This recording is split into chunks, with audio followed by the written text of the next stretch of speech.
Hey Exalts, Shaik here. It's been a while, and as you can see, we switched to a new card game called Altered. If you haven't checked it out yet, I think it's pretty cool and different from most card games, which is refreshing. Set 2 just came out a few weeks ago, and with that, I'd like to try my hand on a meta report. For this, I went through all the data of the tournaments in February and collected the top 4 deck lists so you don't have to. All I need from you is to grab a drink, maybe a snack, hit that like button, sit back, hit that subscribe button, and relax as we get into it. So, starting with tournament representation, we have a sample size of 15, meaning we went through 15 tournaments. And here we see the following leaders that made it to the top 4. Most represented is Afanas, followed by Sigismar. No surprise here, as both leaders have been doing well during set 1.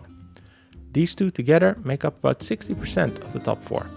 So, if you're still looking for a main, either one of these is a solid bet. Continuing, we have Teija with 8, Kojo with 6, Fen with 4, and Rin with 2.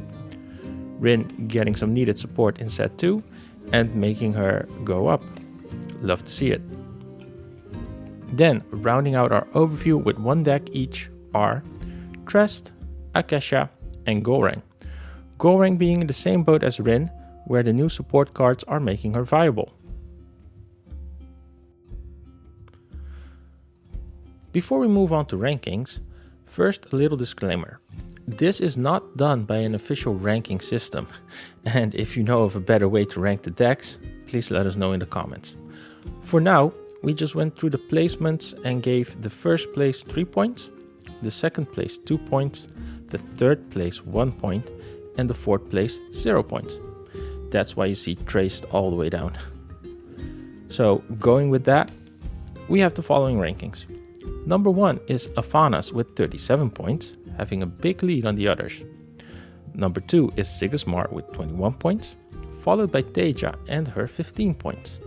Then taking 4th is Fen with 10 points. Kojo just 3 points shy of this top 4 ranking. And I'll tell you why that's important in a second.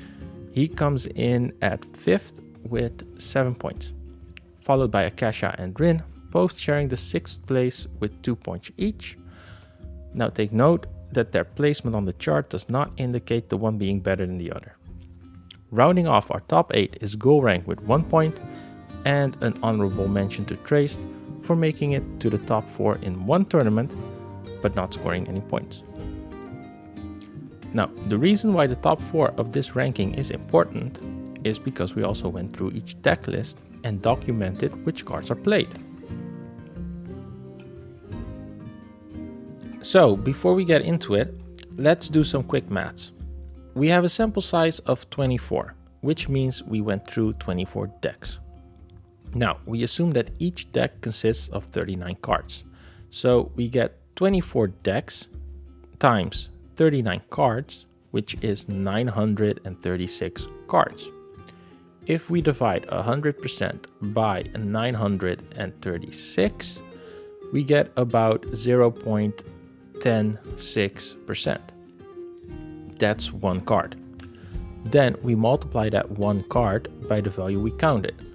For instance, 69, which is the number of copies we counted for Off You Go.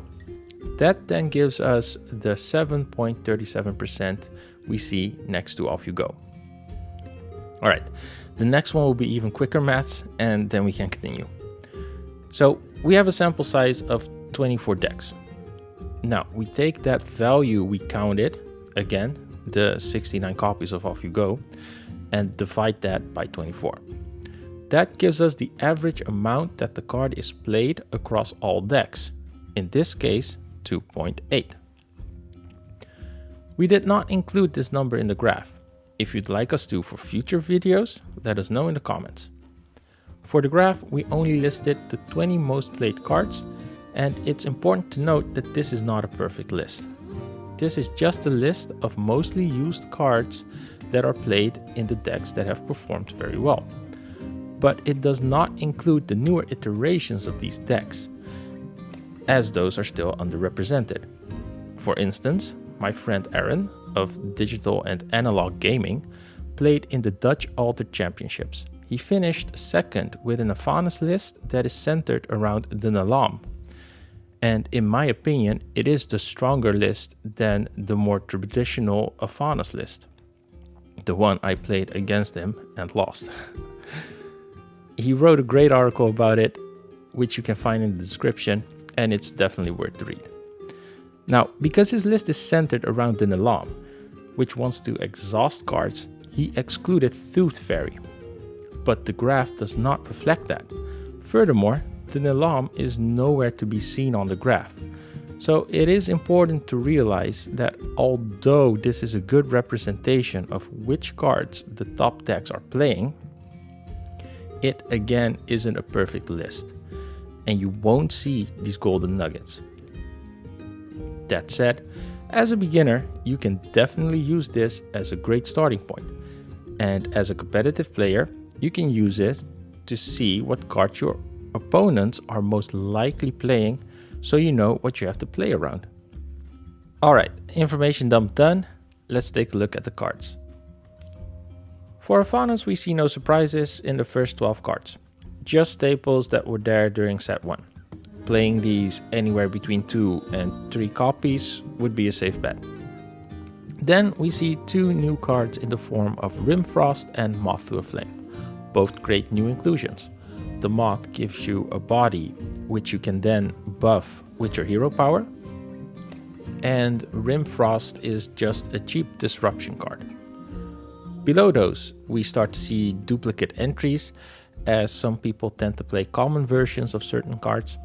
We also see, to my regret, Sneezer Shroom here.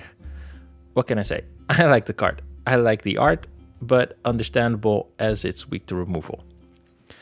We also see another new card, Pamola. I also like this card.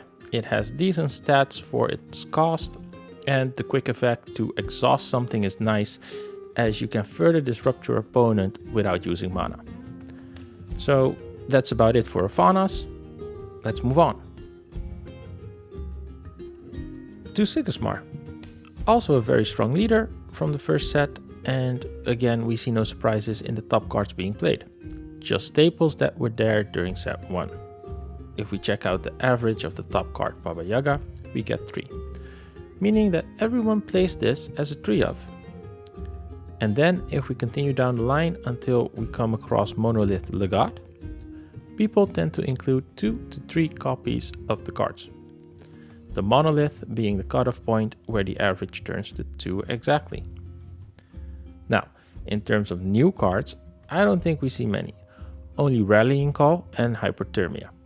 Rallying Call being a great first turn play, drawing you a card and giving you an additional token. Hypothermia, I'm not so sure. It's a cheap sleep, as you can always target your own token, but your opponent also gets to choose. So timing this card right would be the challenge. But if done correctly, I can see it being game breaking. I haven't had much experience with Ordis, so if I'm missing some synergy, please let me know in the comments. Alright, that sums it up for Sigismar. Moving on. Here we have Teija, the first one to actually see an increase in newer cards played, having the Floral Tent coming in as 5th most played card, and then also having Lost in the Woods, just still in the top 10 at 9th place. But I'm getting ahead of myself. The top 3 cards are all played evenly and have an average of 2.6 per deck.